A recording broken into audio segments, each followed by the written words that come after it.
جمعے کا ممبر جو ہے اسے ممبر رسول کہتے ہیں. ممبر رسول پر جو کھڑا ہوتا ہے وہ نائب رسول ہے. وہ نائب رسول وہی کام کرے جو حضور کرتے تھے, یتلو علیہم آیاتہ ویزکیہم ویعلمہم الکتاب والحکمہ. یہ کام امت کے اندر جاری و ساری ہو جائے, اس کا تسلسل ہو, اس کا دوام, اس کے لیے جمعہ کی فرضیت کی. نظام جمعہ یہ ہفتے وار اجتماع ہے. آپ کے علم میں ہوگا کمیونسٹوں کا معاملہ بھی یہ ہوتا تھا, ان کا بھی ایک فلسفہ تھا مارکسزم, اور جب تک وہ فلسفہ ذہنوں میں اتر نہ جائے کوئی شخص کمیونسٹ کیسے بنے گا؟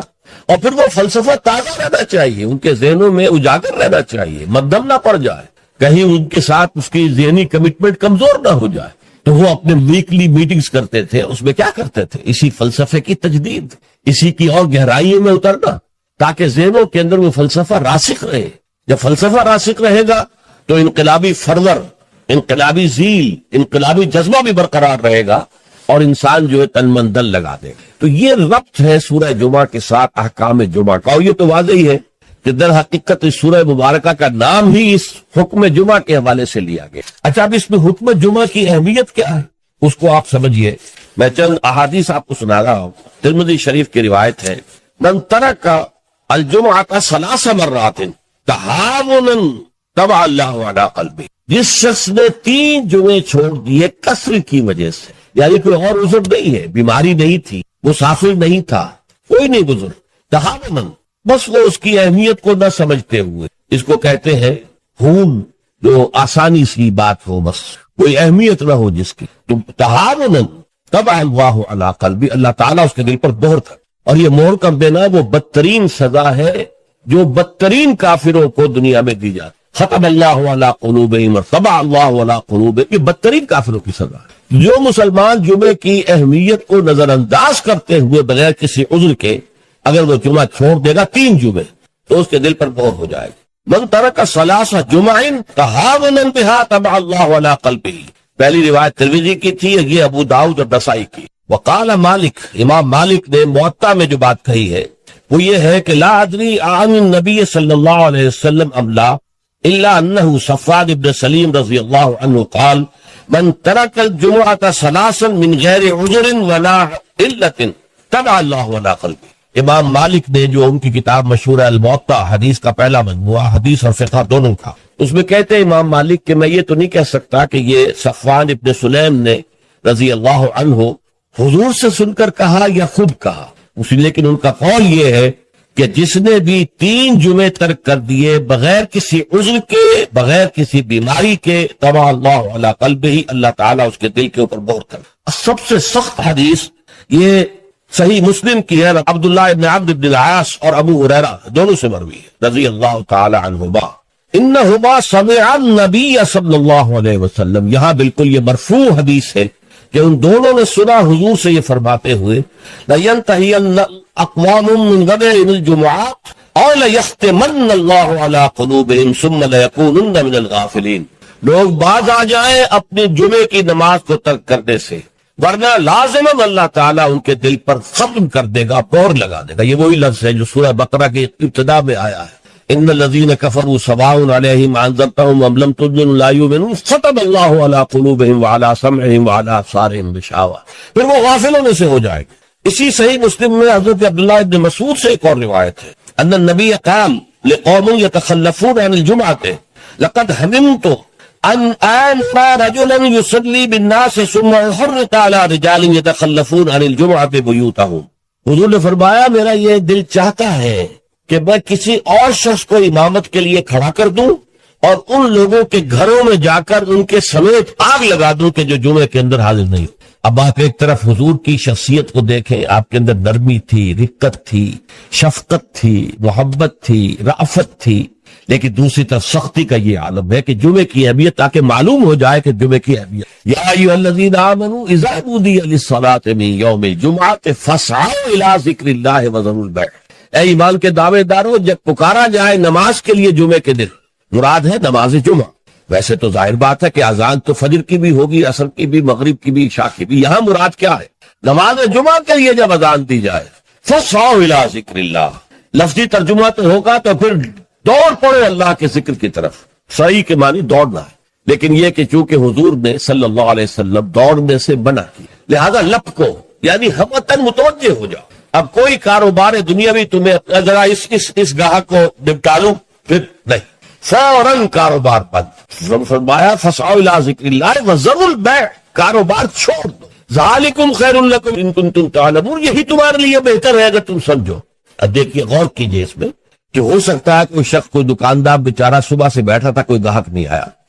جس وقت گاہک دکان میں داخل ہوا اسی وقت اب اذان جمعہ کی آواز آ گئی تھی. اب بڑے سخت امتحان میں ہے، لیکن فرمایا گیا ذالکم خیر لکم، بظاہر گھاٹے کا سودا. صبح سے بیکار بیٹھے سے کوئی گاہک نہیں تھا، اب آیا ہے تو نماز کی اذان آ گئی، چھوڑ کے جانا پڑے. ضرور پہ کاروبار چھوڑ دینا یہ لازم ہے، یہ حکم ہے، یہ واجب ہے، فرض ہے چھوڑ دینا. اس میں کسی قسم کی کوتاہی جو ہے وہ پسندیدہ نہیں. تو جمعے کی اہمیت کے لیے ایک طرف تو قرآن مجید کے یہ الفاظ، یا ایھا الذین آمنوا اذا نودی للصلاۃ من یوم الجمعۃ فاسعوا الی ذکر اللہ وذروا البیع ذالکم خیر لکم ان کنتم تعلمون، اور اس کے ساتھ جمع کیجئے وہ احادیث جو میں آپ کو سنا چکا. اگر 3 جمعے کسی مسلمان نے بغیر عذر کے، ہاں عذر ہو سکتا ہے، آپ بیمار ہیں تو آپ پر فرض نہیں ہے، آپ مسافر ہیں تو مسافر پر فرض نہیں ہے، آپ غلام ہیں کسی کے تو آقا کی اجازت کے بغیر نہیں جا سکتے، لہذا غلام پر بھی جمعہ فرض نہیں ہے، بچے پر بھی جمعہ فرض نہیں ہے، خواتین پر جمعہ فرض نہیں ہے، وہ اپنی ظہر کی نماز اپنے گھروں میں ادا کریں، جمعہ کی فرضیت نہیں ہے. لیکن جس پر جمعہ فرض ہے اور پھر وہ صرف تہاوناً، کسل مندی یا اس کی اہمیت کو نہ سمجھتے ہوئے وہ اگر جمعے مسلسل 3 ترک کر دے گا تو طبع اللہ علی قلوبہم بھی آ گیا، اور ختم اللہ علی لیختمن اللہ علی قلبہ، اللہ تعالیٰ اس کے دل کے اوپر مہر کر. اچھا، اس میں اب جو نوٹ کرنے کی بات ہے وہ یہ ہے، جمعے کو جمعہ بنانے والی شاید خطبہ جمعہ ہے. نماز تو ظہر کی نماز کا قائم مقام جمعہ ہے نا، ظہر کے 4 فرض ہیں اور جمعے کے 2 ہیں، تو نماز اصل شے نہیں ہے.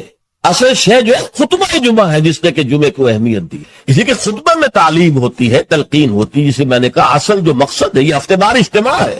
اس ہفتے وار اجتماع میں تازہ کرنا ہے اپنے نظریے کو، اپنے خیالات کو، اپنے نظریات کو، اپنے عقائد کو تازہ کرنا ہے، اسے پانی دینا ہے، سینچنا ہے، اور یہ کام در حقیقت خطبے کا ہے. ویسے یہ کہ تاریخی اعتبار سے جان لیجئے کہ اسلام جو ہے شروع سے اسلام ہے، حضرت آدم سے لے کر حضور تک اور آج تک اصل دین جو ہے وہ اسلام ہے. ان الدین عند اللہ الاسلام. یہ تو اسلام کے ایڈیشنز ہیں کہ ایک خاص احکام جو حضرت موسیٰ کو دیے گئے تو وہ اس وقت کے لوگوں کے لیے وہ لازم تھے، پھر وہ احکام جو ہے شریعت محمدی کی شکل میں آئے ہیں صلی اللہ علیہ وسلم تو ہم پر وہ واجب ہے لازم. لیکن یہ کہ یہ نظام جو ہے رہا ہے ان تمام مذاہب میں کہ ہفتے کے ایک دن کو فارغ کیا جائے اللہ کی یاد. چنانچہ یہ حکم جمعہ ہی تھا کہ جو دیا گیا تھا امت موسوی کو علی نبی الصلوۃ والسلام.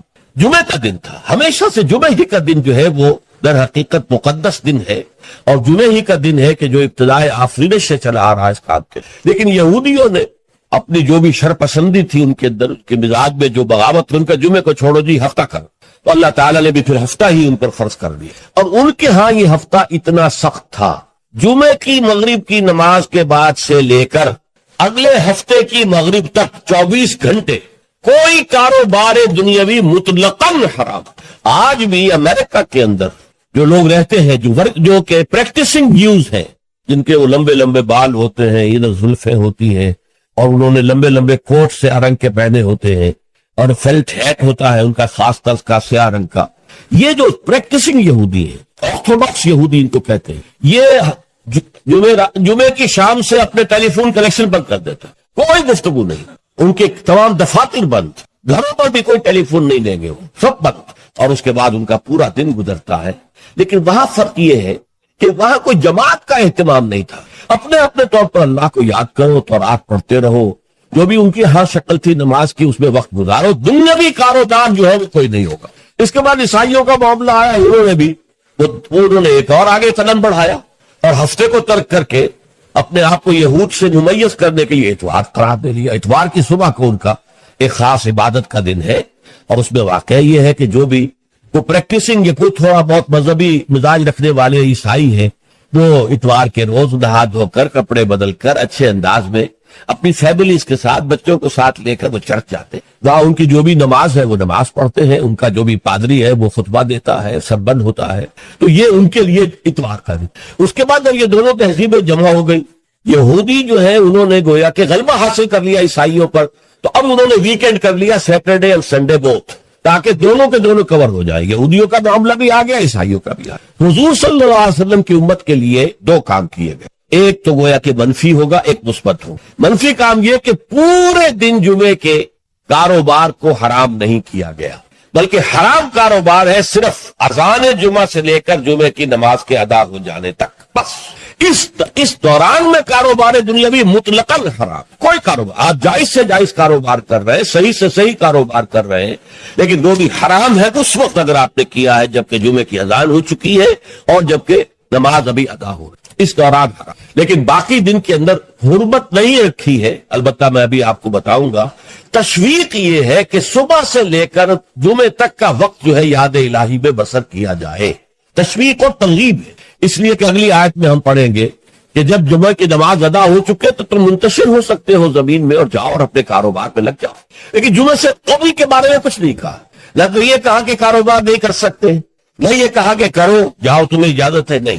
وہاں سکوت اختیار کیا قرآن نے. فَإِذَا قُضِيَتِ الصَّلَاةُ فَانتَشِرُوا فِي الْأَرْضِ وَابْتَغُوا مِن فَضْلِ اللَّهِ. جب نماز ادا ہو چکے تو تم زمین میں منتشر ہو سکتے ہو. یہاں پر بھی اگرچہ وجوب کا لفظ آیا ہے کہ فانتشروا, منتشر ہو جاؤ, لیکن یہاں جو ہے مانا ہے تمام علماء نے کہ یہ وجوب جو ہے یہ کسی شے کی فرضیت کے لیے نہیں ہے کہ لازماً جمعے کے بعد منتشر ہو جانا ضروری ہے, بلکہ استحباب ہے, جا سکتے ہو, اجازت ہے, مباح ہے. کاروبار کی حرمت کا معاملہ ختم ہو گیا جیسے ہی جمعے کی نماز ادا ہو چکی. اب آپ جائیں, اپنے دفتر پہ جائیں, اپنے کاروبار پہ جائیں, اپنی دکان پر جائیں, کوئی اعتراض نہیں. لیکن یہ ہے کہ جہاں تک پہلے کا وقت ہے اس کے بارے میں کوئی بات نہیں آئی. یہ احادیث میں آئی ہے اور اسے تبکیر کہتے ہیں. پسندیدہ یہ ہے کہ جمعے کی صبح ہی سے انسان جو ہے وہ اس کام میں مصروف ہو جائے جو کام یہودیوں کے ہاں تھا پورے یوم سبت. اسے تبکیر کہتے ہیں. ایک حدیث موجود ہے حضور صلی اللہ علیہ وسلم کی تشویق کے ترجمے میں, حضرت مالک لائے ہیں اسے, ان مولا ابی بکر ابن عبد الرحمن ابن ابی صالح السمان عن ابی ہریرہ ان رسول اللہ صلی اللہ علیہ وسلم قال من اغتسل یوم الجمعہ, غسل جنابت ہے جس شخص نے جمعے کے روز غسل کیا, وہ جو کہ ناپاکی جنابت کی حالت میں غسل کیا جاتا ہے, کمپلیٹ غسل, اچھی طرح غسل. ثم راح فی الساعۃ الاولی, پھر جو شخص پہلی گھڑی میں پہنچ گیا مسجد میں, فکانما قرب بدغۃ,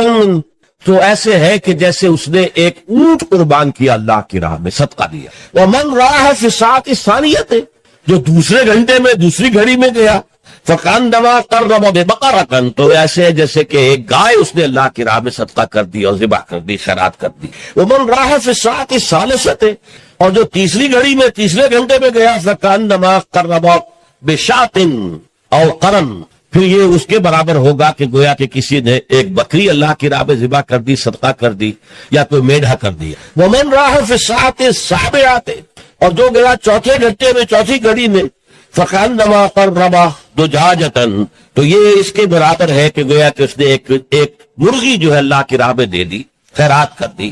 ومن راح فی الساعۃ الخامسۃ, اور جو پانچویں ساعت میں گیا, فکانما قرب بیضۃ, تو وہ ایسے ہے گویا کہ اس نے ایک انڈا اللہ کی راہ میں خیرات کر دیا.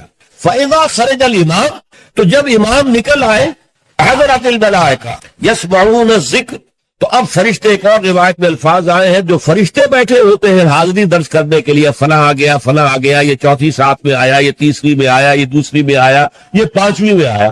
تو فرشتے اپنے وہ رجسٹر بند کر کے, اور وہ خود الذکر, یعنی وہ جو امام خطبہ دیتا ہے وہ الذکر ہے, اس خطبے کی طرف سے حضرت متوجہ ہو جاتا. چنانچہ ایک تو یہ بات جان لیجئے کہ اس کے بارے میں امام الہند حضرت شاہ ولی اللہ دہلوی رحمۃ اللہ علیہ کی رائے ہے کہ اس سے مراد یہ نہیں ہے کہ فجر کی نماز کے بعد طلوع آفتاب کے بعد پہلا گھنٹہ, پھر اس کے بعد دوسرا, پھر اس کا تیسرا, پھر اس کا چوتھا, پانچواں, بلکہ یہ زوال کے بعد سے خفیف ساعات ہے. یعنی زوال سے وقت شروع ہوا, سورج جو ہے وہ نصف النہار سے ذرا ڈھلکا لدنو کی شمس, تو اس کے ساتھ جمعے کا وقت شروع ہو گیا. تو اس وقت سے پہلی ساعت, دوسری ساعت, گویا کہ یہاں ساعت سے مراد گھنٹہ نہیں ہے بلکہ کوئی اور لطیف قسم کا پیمانہ وقت کا ہے. یہ شاہ ولی اللہ کی رائے ہے جو انہوں نے اپنی مصفہ میں بھی اور مصوع میں بھی, شاہ ولی اللہ کے نزدیک بڑی اہم کتاب جو ہے حدیث کی وہ موطا ہے. انہوں نے اس کی ایک شرح فارسی میں لکھی ہے اور ایک شرح عربی میں لکھی, تو ان دونوں میں انہوں نے یہ رائے ظاہر کی. لیکن بہت سے علماء کی رائے ہے کہ نہیں, جو ہمارا ساعت کا نظام ہے اسی پر اس کو شمار کیا جائے. لیکن اس پر بھی اجماع ہے کہ جو اس کے بعد بھی آتا ہے جمعہ تو اس کا بھی ہو جائے گا، جمعے کی فضیلت سے اسے کوئی حصہ نہیں ملے، جمعے کی برکات سے اسے کوئی حصہ نہیں ملے، جمعے کا جو خاص مقام اور مرتبہ ہے اس کی حیثیت سے وہ محروم رہے گا، لیکن جہاں تک فرضیت جمعہ ہے وہ اس فرضیت جمعہ جو ہے وہ اس کی طرف سے ادا ہو جائے۔ لیکن یہ منظر میں نے اپنی آنکھوں سے دیکھا ہے اپنے بچپن میں، اور وہ یہ سرسا ایک جگہ تھی، وہ تحصیل تھی ضلع حصار کی، وہاں میری بسم اللہ ہوئی، پھر وہ نورانی قاعدے سے ہماری تعلیم شروع ہوئی۔ تو جس مسجد میں یہ سارا کام ہو رہا تھا بڑے مرکزی مقام پر وہ مسجد تھی، کبھی کبھی اب بھی مجھے خواب میں وہ مسجد آتی، اور اس مسجد میں جمعے کے دن میری اپنی جو مشاہدے کی بات ہے کہ یوں سمجھیے اشراق کے بعد سے لوگوں کی آمد شروع ہو جائے، اور دیہات سے لوگ آیا کرتے تھے۔ وہاں ایک خاص قوم تھی، غالباً وہ ارائی تھے، اس رائی علاقے کے ارائیوں کو وہ پچادے کہتے تھے، جیسے کہ راجپوتوں کو رانگڑ کہا جاتا ہے، لیکن یہ کہ وہ لوگ آتے تھے اونٹوں پر سوار ہو کر، آس پاس صحرا کا علاقہ تھا، سفید کپڑے، سفید کرتے، سفید ان کے تہبند اور سفید ان کے صافے، اونٹوں کے اوپر سوار چلے آ رہے ہیں، اس لیے کہ دیہات میں جمعہ نہیں ہوتا، اور اس وقت اس پر سختی کے ساتھ عمل ہوتا تھا کہ اصل میں جمعہ جو ہے وہ شہر میں ہے۔ تو وہ آتے تھے اور مسجد جو ہے وہ بس صبح ہی سے بھر جاتی تھی، کہیں ایک جگہ کوئی شخص کھڑا واز کہہ رہا ہے، کچھ لوگ اس کے گرد جمع ہے، کہیں کوئی شخص بیٹھے ہوا قرآن خود ہی پڑھ رہا ہے، کوئی نوافل پڑھ رہا ہے۔ یہ نقشہ میں نے اپنی آنکھ سے دیکھا ہے، بچپن کا یہ نقشہ۔ اب وہ معاملہ ختم ہو گیا، بالکل ختم ہو گیا۔ اب تو بھاگ دوڑ کر کے جو ہے وہ لوگ جمعے میں پہنچتے بھی اس وقت ہے جبکہ وہ عربی کا خطبہ شروع ہونے والا، اس لیے کہ عام طور پر تقریروں کے اندر کوئی خاص مواد ہوتا نہیں، یا فرقے واریت کی تبلیغ ہو رہی ہوتی ہے، یا سیاسی مسائل کے اوپر دھواں دار تقریریں ہوتی ہیں، لوگوں کو اس سے دلچسپی نہیں۔ تو فرض ادا کرنے کے لیے بس وہ جب خطبے کی اذان کا وقت ہوتا ہے تو اس وقت پہنچ جاتے ہیں، نماز ادا ہوئی اور روانہ ہو گئے۔ اللہ خیر صلی اللہ۔ میں سب سے پہلے آداب جمعہ اس کے عنوان سے عرض کر رہا ہوں کہ جمعے کے روز غسل واجب ہے تقریباً، علی کل محتلم، یہ حضور کے الفاظ یہ ہے، غسل الجمعہ کے واجب علی کل محتلم، جو بھی بالغ ہو چکا ہے مرد، عورت پر تو ظاہر بات ہے کہ جمعہ فرض ہے ہی نہیں، جیسا کہ میں عرض کر چکا، اس کے لیے جمعے کا غسل واجب۔ اور اندازہ یہ ہوتا ہے، میں یقین سے تو نہیں کہہ سکتا، کہ جیسے ہی جمعے کے لیے روانگی ہو اس وقت غسل کیا۔ پھر حضور نے یہ بھی فرمایا ہے کہ اچھے کپڑے پہن کر جاؤ، دھلے ہوئے کپڑے پہن کر۔ آپ نے فرمایا کہ کیا تم میں سے کسی شخص کے لیے یہ ممکن نہیں ہے کہ اپنے جو محنت کے کپڑے ہوتے ہیں، محنت یعنی کہ مشقت کرتا ہے، ایک لوہار بیٹھا ہوا ہے اور وہ بتی کے سامنے بیٹھ کر کام کر رہا ہے، پسینے آئیں گے اسے، کپڑوں میں بدبو ہو جائے گی پسینے کی، پھر اس کے اوپر سیاہ داغ پڑے ہوں گے، میلے ہوں گے، تو یہ اس کا لباس ہے محنت کا۔ یا کوئی کاریگر ہے، مکان کی تعمیر میں لگا ہوا ہے، ظاہر بات ہے جب وہ یہ کام کر رہا ہے گارے کے دھبے ہوں گے، کچھ اور ہوگا، تو حضور نے فرمایا کیا ممکن نہیں ہے تم میں سے کسی کے لیے کہ ایک علیحدہ سے جوڑا جمعے کے لیے رکھ، وہ جمعے ہی صرف استعمال کیا، وہ تمہارے محنت کے کپڑے نہ ہو کہ جن میں تم محنت اور مشقت کرتے ہو، بلکہ وہ علیحدہ سے ایک جوڑا ہو، اس کو فراہم کر کے رکھ۔ پھر یہ بھی فرمایا گیا کہ تیل لگاؤ، بالوں کے اندر تیل لگاؤ، دہن، اور یہ بھی فرمایا گیا کہ کوئی خوشبو ہے تو خوشبو لگاؤ۔ وہ سب کس لیے کہ جو ماحول ہو جمعے کا وہ معطر ماحول، ایسا نہ ہو کہ پسینوں کی بدبوؤں کی وجہ سے طبیعت ملغز ہو رہی ہو لوگوں کی، نہیں، بلکہ یہ کہ بڑا خوشگوار ماحول ہو، خوشبو ہو اندر، اور یہ کہ کپڑے اچھے پہن کر لوگ بیٹھے ہوئے ہوں۔ بلکہ اسے کہا گیا جمعہ تو عید المسلمین، یہ ہفتہ روزہ عید ہے در حقیقت، یہ مسلمانوں کو عید کی طرح اسے جو ہے وہ منانا چاہیے، سیلیبریٹ کرنا چاہیے۔ جیسے عید کو آپ کپڑے جو ہے غسل کرتے ہیں، صبح کپڑے بدلتے ہیں، خوشبو لگاتے ہیں، پھر جاتے ہیں مسجد کو، عیدگاہ کو، ایسے ہی معاملہ ہونا چاہیے جمعے کا۔ یہ عید المسلمین ہے، یہ گویا کہ ہفتہ دار عید ہے مسلمانوں۔ پھر اسی میں ایک آداب میں سے یہ ہے کہ جب تم مسجد میں جاؤ تو لوگوں کو پھلانگتے ہوئے اگلی صفوں میں نہ جاؤ، بلکہ عام جو ہے ہدایت ہے وہ یہ ہے کہ بھئی پہلے اپنی صف اگلی لوگ پوری کر لے، پھر دوسری میں بیٹھے، پھر تیسری میں بیٹھے، تاکہ لوگوں کو ضرورت ہی محسوس نہ ہو۔ تو وہ دیکھتے ہیں کہ اگلی صف میں جگہ خالی ہے تو پھر وہ لوگوں پہ پھلانگتے ہوئے جاتے ہیں، لیکن بہر صورت پھلانگتے ہوئے یا لوگوں کو علیحدہ کر کے پھر اپنے لیے جگہ بنانا، یہ جو ہے اس سے منع کیا۔ خاموشی سے جہاں جگہ تمہیں مل رہی ہے بیٹھ جاؤ، اور پھر اسی میں سے انصات ہے، خاموش رہو، گفتگو نہ ہو۔ یہاں تک کہ حضرت ابو ہریرہ سے یہ روایت ہے ترمذی اور نسائی اور دوسری کتابوں کے اندر، ان رسول اللہ صلی اللہ علیہ وسلم قال اذا قلت لصاحبك یوم الجمعہ انصت والامام یخطب فقط لغوت۔ دو آدمی گفتگو کر رہے ہیں، آپ تیسرے آدمی ہیں، آپ سن رہے ہیں، آپ ان سے کہتے ہیں خاموش ہو جا، تو تم نے بھی لغو کام کی۔ انہیں منع کرنے کے لیے بولنا بھی پسندیدہ نہیں ہے، خاموش اشارے سے کہہ دو، لیکن تم نے اگر آواز نکالی جبکہ امام خطبہ دے رہا ہے، امام کے خطبے کی طرف ساری توجہ، اس جمعے کی ساری حیثیت جو ہے وہ اسی خطبے کی وجہ سے، لہذا اس میں آپس میں گفتگو کرنا اس طرح کی چیزیں جو ہے وہ بالکل غلط ہے، آداب جمعہ کے منافی ہے، جس کی انتہا یہ ہے کہ اگر وہ آپس میں دو گفتگو کر رہے ہیں اور آپ انہیں روکنے کے لیے بھی زبان کھول رہے ہیں، انصت خاموش ہو جاؤ، تو یہ بھی فقط لغو تھا، تم نے بھی ایک لغو حرکت ہے، بلکہ اشارے کنایے سے کہہ دیا جائے کہ زبان نہ کھولی جائے۔ پھر اس میں حضور کیا کرتے تھے، خطبے میں کیا کرتے تھے؟ یہ روایت جو ہے مسلم شریف کی ہے، جابر ابن سمرہ رضی اللہ تعالی عنہ فرماتے ہیں کانت للنبی خطبتان، حضور کے دو خطبے ہوتے تھے، یجلس بینہما، ان دونوں کے درمیان آپ ذرا تھوڑی دیر کے لیے بیٹھتے تھے، جیسے کہ آپ کو معلوم ہے تمام امام جو ہے وہ یہی کرتے ہیں آج۔ یقرأ القرآن و یذکر الناس، اور جمعے میں کرتے کیا تھے؟ قرآن پڑھتے تھے اور لوگوں کو نصیحت کرتے تھے، یاد دہانی۔ اب اس میں ایک بات تو سامنے آ گئی، دو خطبے ہوتے تھے، حالانکہ ہمیں معلوم ہے، تیقن کے ساتھ معلوم، حضور لمبے خطبے کبھی نہیں دیتے تھے، لمبی تقریر کبھی نہیں کرتے تھے، آپ کی تقریر بالکل مختصر ہوتی تھی۔ یوں سمجھیے کہ جو ما قل و کفا خیر مما کثر و الہا، کم ہے لیکن وہ کفایت کر جائے، تو بڑی لمبی چوڑی تقریریں جو ہے اس کی اب اس میں فائدہ کیا تھا؟ عربی زبان قرآن کی، عربی زبان حضور کی، عربی زبان آپ کے سامعین کی، لہذا اب بات صرف یہ رہ گئی کہ از دل خیزت بر دل خیزت، دل سے نکلے دل پر اتر جائے۔ ہمارا مسئلہ مختلف ہے، ہم عربی نہیں جانتے، خطبہ عربی میں ہے، اب خطبہ تو سمجھ میں لوگوں کے کچھ آتا ہی نہیں، خطبہ کے ذریعے تو جو مقصد خطبہ ہے وہ حاصل نہیں ہوتا، لہذا وہ تقریر کرتے ہیں، پہلے وعظ کرتے ہیں، اس میں بھی آپ پہلے کچھ قرآن پڑھیں گے تو ترجمہ کریں گے، وضاحت کریں گے، تب ان لوگوں کی سمجھ آئے گا۔ لیکن حضور کا معاملہ کیا تھا؟ وہ یہ کہ کان للنبی صلی اللہ علیہ وسلم خطبتان یجلس بینہما۔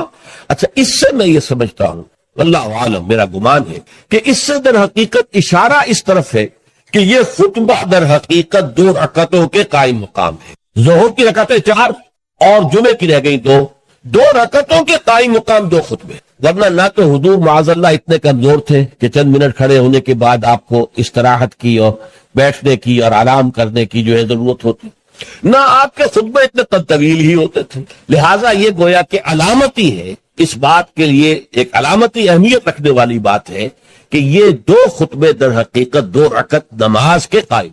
اب جیسے نماز میں آپ بات نہیں کر سکتے، اسی طریقے سے خطبے کے دوران بھی آپ بات نہیں کر سکتے، آپ کو خاموش رہنا ہے، مؤدب ہو کر پورے طریقے سے سننا ہے خطبہ۔ اس کے بعد فرمایا یقرأ القرآن و یذکر الناس، وہ قرآن پڑھتے تھے خطبے میں بھی۔ اب دیکھیے پڑھنے کے انداز کا فرق ہوتا ہے، ایک شخص قرآن پڑھ رہا ہے، دوسرا شخص قرآن پڑھ رہا ہے، اس کی گہرائیوں میں اتر کر پڑھ رہا ہے، جہاں آواز بلند کرنے کی ضرورت ہے وہاں آواز بلند کرتا ہے، جہاں آواز پست کرنے کی ضرورت ہے وہاں آواز پست کرتا ہے، اس طریقے سے وہ قرآن مجید کے اندر سے صرف اس کے معنی ہی نہیں نکال رہا بلکہ اس کے احساسات کو بھی اجاگر کر رہا ہے۔ تو حضور جیسے پڑھتے ہوں گے اس کا خیر ہم تصور نہیں کر سکتے، لیکن یہ کہ یہ ضرور آتا ہے کہ حضور کا خطبہ جو ہے وہ ٹھنڈا نہیں ہوتا تھا، جذباتی ہوتا تھا۔ چنانچہ یہ حدیث موجود ہے عبداللہ سے، جابر ابن عبداللہ رضی اللہ تعالی عنہما سے، قال کان رسول اللہ صلی اللہ علیہ وسلم اذا خطب احمرت عیناہ وعلا صوتہ واشتد غضبہ حتی کانہ منذر جیش یقول سبحکم ومسعکم۔ حضور صلی اللہ علیہ وسلم جب خطبہ دیتے تھے آپ کی آنکھیں سرخ ہو جاتی، آپ کی آواز بلند ہو اور ہاتھ پر ایک غضب کی سی کیفیت طاری ہوتی، گویا کہ کوئی سالار ہے، کوئی سپہ سالار ہے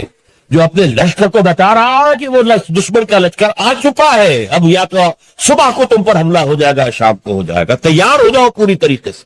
تو جیسے کوئی کسی فوج کا سردار جو ہے سپہ سالار اپنے جو سپاہی ہے ان کو آبادہ کرتا ہے جنگ کے لیے اور انہیں خبردار کرتا ہے کہ دشمن کا لشکر سر پر آ چکا ہے، سبحکم او مسعکم، وہ صبح کو آیا یا شام کو آیا کہ آیا، اس طریقے سے حضور کا خطبہ ہوتا ہے، ٹھنڈا نہیں، بلکہ یہ کہ اس کے اندر ایک جوش اور لوگوں کو بھی جوش میں لانے کے لیے ایک ایسا انداز کہ جس سے خود ان کے اندر بھی جوش پیدا ہو جائے۔ اور اس میں کیا ہوتا تھا؟ قرآن پڑھتے تھے۔ ایک صحابی نے فرمایا ہے کہ میں نے سورہ قاف حضور کے خطبہ جمعہ سے یاد کی، یعنی عام طور پر آپ سورہ قاف اس طرح پڑھتے تھے کہ پھر مجھے اس کے یاد کرنے میں بڑی آسانی ہو گئی اور میں یاد کر لیا میں نے۔ اس سے متعلق میری زندگی کا بھی ایک واقعہ ہے، میں بھی حیران ہوں اس طرح کے جب بات پڑھتا ہوں۔ یہ سن 54 کی بات ہے، جمعیت طلبہ میں میں تھا اس وقت، اسلامی جمعیت طلبہ، ایک تربیت گاہ ملتان کی جمعیت نے منعقد کی، اس میں درس قرآن کے لیے مجھے بلایا گیا۔ وہ ایک محلہ ہے ملتان کا، قدیر آباد، اور قدیر آباد میں ایک مسجد تھی، حافظ عبد التواب صاحب کی مشہور تھی، نابینا تھے۔ فجر کی نماز ایک روز میں نے اس مسجد میں پڑھی اور اس کے امام نے یا خود حافظ عبد التواب تھے یا کوئی اور صاحب تھے، واللہ اعلم، مجھے نہیں معلوم، فجر میں سورہ قاف پڑھی، اس قدر عمدگی سے پڑھی، اتنی خوشالحانی سے پڑھی، اس طرح اس کو پڑھتے ہوئے مجھے اپنے اندر جو ہے محسوس ہوا کہ کوئی چیز جو ہے جنبش میں ہے۔ رقص جاز برہم زلد افلاک را، تو یہ تو انسان کی روح کا ایک رقص ہے کہ جو ہوتا ہے قرآن کے ساتھ۔ میں نے اسی دن سورت قاف حفظ کر لی، اسی دن، 3 رکوع ہے، چھوٹی نہیں ہے، لیکن اسی دن میں نے حفظ کر لی، اس لیے کہ اس کا اتنا نقش مجھ پر قائم ہو چکا تھا قلب پر کہ پھر اسے یاد کرنا بہت آسان تھا۔ اسی طرح ایک مرتبہ مولانا اصلاحی صاحب کے پیچھے جمعہ پڑھا، انہوں نے سورہ قیامہ پوری کی پوری اس خطبے کے پہلے خطبے کے اندر پڑھی اور وہ مجھے یاد ہو گئی۔ تو اس طریقے سے یہ پڑھنے میں زمین و آسمان کا فرق ہوتا ہے، جو بھی انداز ہے قرآن کا اس کو صحیح طور پر، ورنہ ہمارے یہاں یہ بھی ہے کہ حسن قرات کے لیے جو قواعد مقرر ہو گئے ہیں اس کے تحت پڑھے جاتا ہے تو اس کے اندر وہ کیفیت نہیں ہوتی، وہ جذبہ جو ہے اس سے ٹرانسمٹ نہیں ہوتا، واللہ عالم۔ بہرحال حضور کا خطبہ جو ہوتا تھا اس میں آپ جب قرآن پڑھتے ہوں گے اس انداز سے تو اس سے جو قلوب کے اوپر گہرا اثر پڑتا تھا، تو وہی ہے اصل میں کہ جو مقصود ہے، یذکر الناس، یاد دہانی کرا۔ دیکھیے یہی وجہ ہے کس قدر گہرا ربط ہے۔ جمعے کی 2 رکعتوں میں سے ایک میں سورۃ الاعلیٰ، سبح اسم ربک الاعلیٰ، دوسری میں پھر هل اتاک حدیث الغاشیہ، سورہ غاشیہ۔ کیوں؟ اس لیے کہ دونوں میں تذکیر کا حکم، تذکیر، فذکر ان نفعت الذکریٰ سیذکر من یخشی ویتجنبها الاشقی۔ اے نبی آپ تذکیر کرتے رہیے، آپ تذکیر کرتے رہیے، اور وہ تذکیر جو ہے وہ مفید ہو جائے گی ان لوگوں کے لیے جن کے اندر کچھ بھی رمق ہے ایمان کی، اس تذکیر سے ان کا ایمان تازہ ہو جائے اور ان کے اندر جو ہے وہ ایمانی جذبات و کیفیات جو ہے وہ اثر نو پوری بہار پر آ جائے۔ اسی طریقے سے فذکر، سورہ غاشیہ میں فرمایا فذکر انما انت مذکر لست علیہم بمسیطر، اے نبی آپ یاد دہانی کرائیے، اور آپ جو ہے ان کے اوپر کوئی ٹھیکیدار تو نہیں ہے، ان کے اوپر آپ کوئی ذمہ دار نہیں بنا دیے گئے، کوئی داروغہ نہیں بنا دیے گئے کہ لازماً آپ انہیں ہدایت پر لے آئے، لیکن یاد دہانی کرائیے، شاید ان کے دل کے اندر سوئی ہوئی روح جو ہے وہ بیدار ہو جائے اور وہ روح جو ہے وہ رقص میں آ جائے قرآن مجید کو سن کر۔ تو یہ تذکیر کا حکم دونوں میں ہے، اور وہی 2 صورتیں ہیں جو حضور پڑھتے تھے۔ کبھی تو پڑھتے تھے فجر میں، یہ فجر میں عام طور پر سورہ سجدہ پہلی رکعت میں اور سورۃ الدہر دوسری رکعت میں، لیکن نماز جمعہ میں عام طور پر سورۃ الاعلیٰ اور سورۃ الغاشیہ۔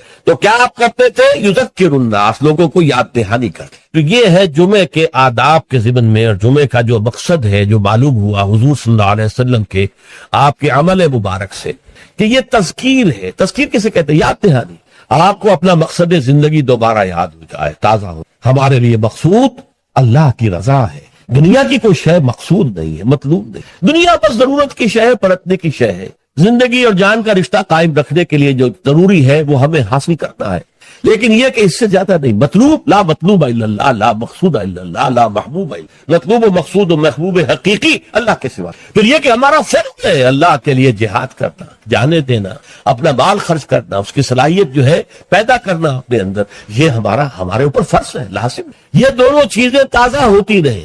اگر کہیں کو گردہ غبار آ گیا ہے ماحول کے اثرات سے، یہ دھندلا سا گیا ہے اگر آئینہ دل، تو اسے پھر صاف اور شفاف کر دیجئے جمعے کے خطبے کے ذریعے۔ تو یہ گویا کہ وہ اسلامی انقلابی جماعت جس کو حزب اللہ کہا گیا قرآن مجید، تو یہ حزب اللہ کا ہفتے وار اجتماع ہے۔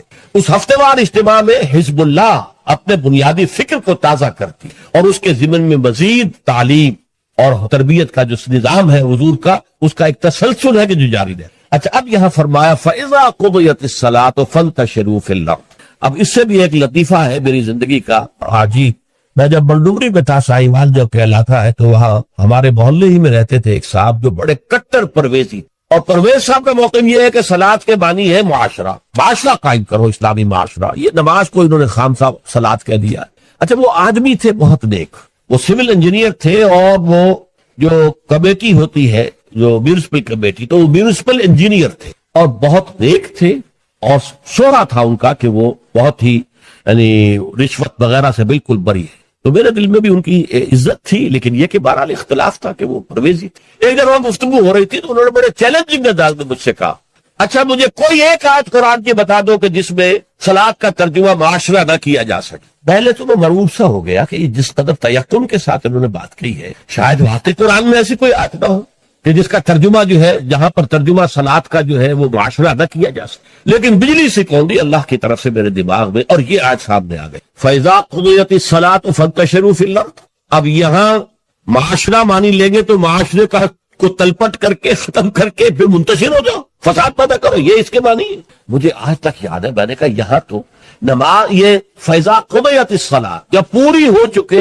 نماز یا پورا ہو چکے صلاۃ، یا تو کوئی عمل جو ہے وہ ہو سکتا ہے کہ جو ختم ہو جائے۔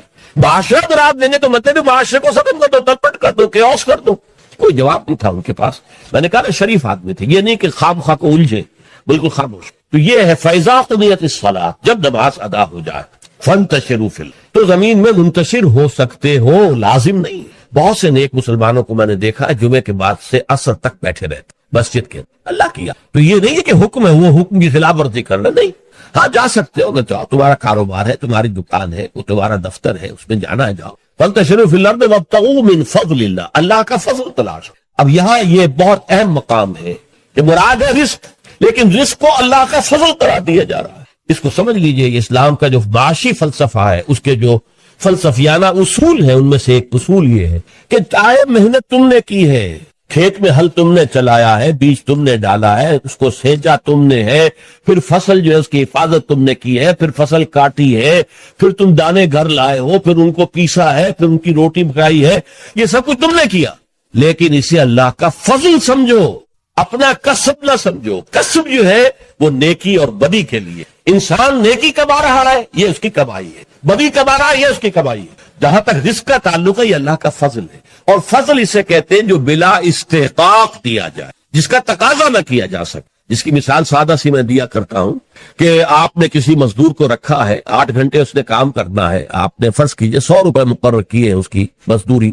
دن بھر آپ نے دیکھا کہ ایک مزدور بڑی محنت سے کام کرتا، دل لگا کے کام، چاہے کوئی دیکھ رہا ہو چاہے نہ دیکھ رہا ہو۔ ایک تو ہوتے ہیں وہ کوئی دیکھ رہا ہے تو کام میں لگ گئے، کوئی نہیں دیکھ رہا ہے تو بیٹھ گئے، نہیں، اس نے بڑی جی لگا کے کام کیا ہے۔ تو شام کو آپ اسے 100 روپے بھی دیتے ہیں، 10 روپے اور دیتے، یہ 10 روپے فضل ہے، یہ وہ ڈیمانڈ نہیں کر سکتا، ڈیمانڈ تو 100 کر سکتا تھا، 100 طے ہوئے تھے، لیکن آپ نے اپنی طرف سے بغیر اس کے کسی قانونی استحقاق کے 10 روپے اسے دے دیے، یہ فضل ہے۔ اسی طریقے سے رزق جو بھی انسان کو ملتا ہے وہ فضل ہے، اسے اپنا کسب نہ سمجھ۔ جب تم سمجھو گے یہ اللہ کا فضل ہے تو پھر دیکھو گے اللہ اس کو کس طور سے خرچ کرنا چاہتا ہے، کروانا چاہتا ہے مجھ سے، کس کس کے حقوق اللہ نے اس میں رکھے ہیں۔ تو فَابْتَغُوا مِنْ فَضْلِ اللَّهِ وَاذْكُرُوا اللَّهَ كَثِيرًا، لیکن اس میں بھی اللہ کو کثرت کے ساتھ یاد کرو۔ یہ نہ ہو کہ مسجد میں تو اللہ کا ذکر ہوا، باہر نکل گئے تو بھول گئے، نہیں، بلکہ یہ کہ جو کام کر رہے ہو اس میں کام میں تمہارے ہاتھ مصروف ہو اور دل تمہارا جو ہے وہ اللہ کے ساتھ لگا، جسے آپ کہتے ہیں پنجابی میں ہتھ کارول دل یار ول۔ یہ ہے ذکر کثیر، اور ذکر کثیر کا سب سے بڑا ذریعہ کیا ہے کہ جو مسنون دعائیں ہیں، حضور صلی اللہ علیہ وسلم رات کو سونے لگے ہیں تو دعا ہے، صبح اٹھے ہیں تو دعا ہے، بیت الخلاء میں داخل ہو رہے ہیں تو دعا ہے، باہر نکلے ہیں تو دعا ہے۔ ظاہر بات ہے کوئی ایکسٹرا ٹائم تو آپ کا نہیں لگ رہا، وہ کام کر رہے ہیں آپ، لیکن ہر کام پہ کرتے، شیشہ دیکھا ہے، آئینہ دعا ہے، کپڑے بدلے ہیں دعا ہے، گھر سے نکلے ہیں مسجد کے لیے دعا ہے، مسجد میں داخل ہوئے تو دعا ہے، مسجد کے اندر تو ذکر ہے ہی ہے سارا، باہر نکلے ہیں تو دعا ہے، بازار میں داخل ہو رہے ہیں تو دعا ہے، بازار سے واپس آ رہے ہیں تو دعا، ہر کام کے لیے دعا ہے۔ یہ دعا جو ہے یہ ذکر کثیر کا سب سے بڑا طریقہ ہے، ذریعہ ہے، اور اس کے اندر دوہری ہے بات کہ ایک تو آپ کا اللہ سے تعلق قائم ہو گیا کہ آپ نے دعا اللہ سے کی ہے، ایک آپ کا تعلق حضور کے ساتھ قائم ہو گیا کہ آپ نے الفاظ وہ استعمال کیے جو حضور کے الفاظ ہیں، تو گویا کہ دو نسبتیں تازہ ہو گئیں جب بھی آپ نے ایک مسنون دعا۔ تو دعا ادعیاء مسنونہ جو ہے در حقیقت وہ دوام ذکر کا سب سے بڑا ذریعہ۔ اس کے لیے علیحدہ سے وقت نکال کر کوئی آسن بنا کر اور کوئی ضربے لگا کر اس کی ضرورت نہیں، بلکہ ہر کام کرتے ہوئے تو زندگی کے ہر کام کے ساتھ دعا ہے، اور وہ دعائے مسنون جو حضور سے ثابت۔ لہذا دو نسبتیں جو ہیں جس کو آپ کہتے ہیں ایک تیر میں دو شکار، اللہ سے دعا ہو گئی، اللہ سے تعلق قائم ہو گیا، اور الفاظ آپ نے وہ استعمال کیے جو محمد الرسول اللہ سے منقول ہے صلی اللہ علیہ وسلم، آپ کا تعلق حضور کے ساتھ قائم ہو۔ وَاذْكُرُوا اللَّهَ كَثِيرًا لَعَلَّكُمْ تُفْلِحُونَ، تاکہ تم فلاح پاؤ۔ اور جو تیسری اور آخری آیت ہے وہ ایک خاص واقعے سے متعلق، وَإِذَا رَأَوْا تِجَارَةً أَوْ لَهْوًا انفَضُّوا إِلَيْهَا، اے نبی ان لوگوں کا حال یہ ہے ان لوگوں سے کیا مراد ہے اب یہاں معین نہیں ہے، لیکن کچھ لوگ جو بہرحال مسجد میں نماز جمعہ ادا کر رہے تھے، اذا رأوا تجارت، جب انہوں نے دیکھی کوئی تجارت، کوئی کاروبار، اور لہون، یا کوئی کھیل تماشا، کہیں سے کسی مداری کی ڈگڈگی کی آواز آ گئی، تو اب یہ ہے کہ یہ آپ کو چھوڑ کے یہ ادھر متوجہ ہو گئے، انفضوا الیہا وترکوک قائما، اور آپ کو کھڑے ہوئے چھوڑ گئے۔ قل ما عند اللہ خیر من اللہو ومن التجارہ، بڑی شدید جو اس پر سرزنش آئی، ان سے کہہ دیجئے جو اللہ کے پاس ہے وہ تجارت سے بھی اور یہ دل لگی کے کاموں سے اور یہ تفریح کے کاموں سے سب سے بڑھ کر قیمتی شے ہے، اور اللہ ہی تعالیٰ جو ہے وہ رزق دینے والا ہے۔ تو اس کا در حقیقت یوں سمجھ لیجئے کہ ایک تو عام طور پر یہ کہا گیا ہے کہ ابتدا میں جمعہ کا خطبہ بھی نماز کے بعد ہوتا تھا، جیسے عیدین کا جمعہ بھی آج کل ہوتا ہے۔ عیدین میں آپ کو معلوم ہے 2 رکعت نماز کے بعد جو ہے وہ خطبہ، تو ابتدا میں صورت یہ تھی کہ اسی طرح جمعے کا خطبہ تھا۔ تو کچھ لوگوں نے یہ سمجھا کہ جمعہ تو ادا ہو چکا، خطبے کی اہمیت ان کے سامنے نہیں تھی، اور صورتحال یہ تھی کہ سخت قحط پڑا ہوا تھا، اجناس کی کمی تھی بازار میں، گندم جو وغیرہ دکانیں خالی تھی۔ اسی اسنا میں گھنٹیاں سی بجنے لگی، اونٹ چلے آ رہے ہیں، معلوم ہوا کہ قافلہ آ گیا ہے اجناس لے کر، شام سے گندم لے کر یا جو لے کر یا اور چیزیں لے کر کھانے پینے کی۔ تو ہم لوگوں کو فکر ہوئی جیسے کہ ہمیں ہو جاتی ہے، جلدی جائے، پتہ نہیں سب لوگ خرید لیں اور ہم رہ جائیں، جو بھی مال آیا ہے، جو بھی اجناس آئی ہے وہ ختم ہو جائے، ہم رہ جائیں۔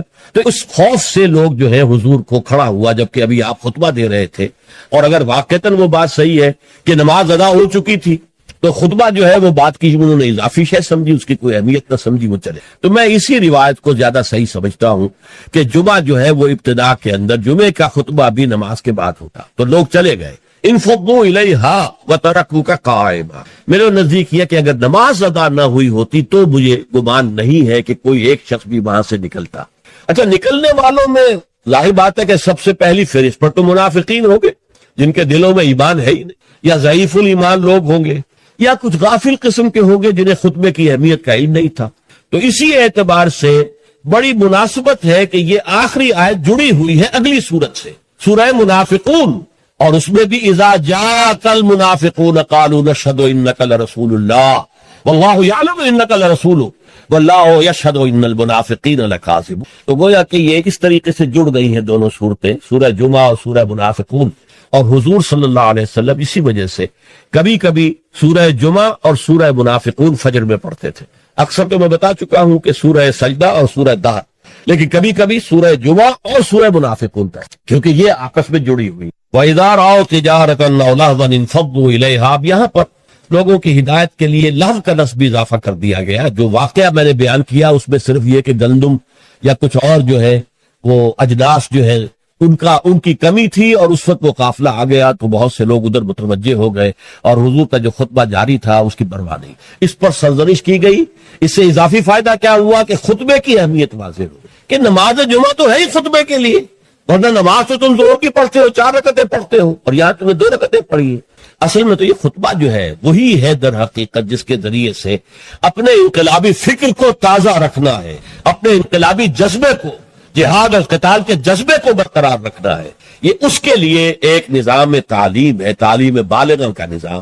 اب اگرچہ اس وقت صورت یہ ہے کہ نماز جمعہ کی اور خطبہ جمعہ کی وہ حیثیت الا ماشاء اللہ کہیں کہیں اگر ایسا ہو تو ہو کہ یہ مقصد پورا ہو رہا ہو، ورنہ حقیقت میں نہیں ہو۔ یا فرقے واریت کی بحثیں ہوتی ہیں، ایک دوسرے پر کفر کے فتوے لگتے ہیں، اور یا یہ کہ کچھ سیاسی مزاج کے جو ہے وہ سیاست پر گفتگو کرتے ہیں، تو یہ نہیں ہے۔ لیکن پھر بھی کھنڈر بتا رہے ہیں عمارت عظیم تھی۔ آج بھی مسلمان جس اہتمام کے ساتھ جمعے کے لیے جاتے ہیں، جتنی بڑی بڑی گیدرنگز ہوتی ہیں، کانگریگیشنز ہوتی ہیں، تو اس سے معلوم ہوا کہ محمد کا قائم کردہ یہ نظام صلی اللہ علیہ وسلم کس قدر محکم تھا، اور آج تک بھی بڑا پیارا ہی مصرع ہے، کھنڈر بتا رہے ہیں عمارت عظیم تھی، اگرچہ وہ اصل عمارت تو ختم ہوئی، رہ گئی رسم ادا روح بلالی نہ رہی، فلسفہ رہ گیا تلقین غزالی نہ رہی، نماز و روزہ و قربانی و حج یہ سب باقی ہے، تو باقی نہیں ہے۔ اللہ کی روح جو ہے تقوی اللہ وہ ختم ہو چکی، لیکن یہ ہے کہ پھر بھی یہ کھنڈر جو ہے یہ بھی بتا رہے ہیں کہ عمارت جب تھی قائم تو کتنی عظیم ہو، جبکہ اس کے ڈھانچے کے اندر اس کی روح بھی تھی، تذکیر،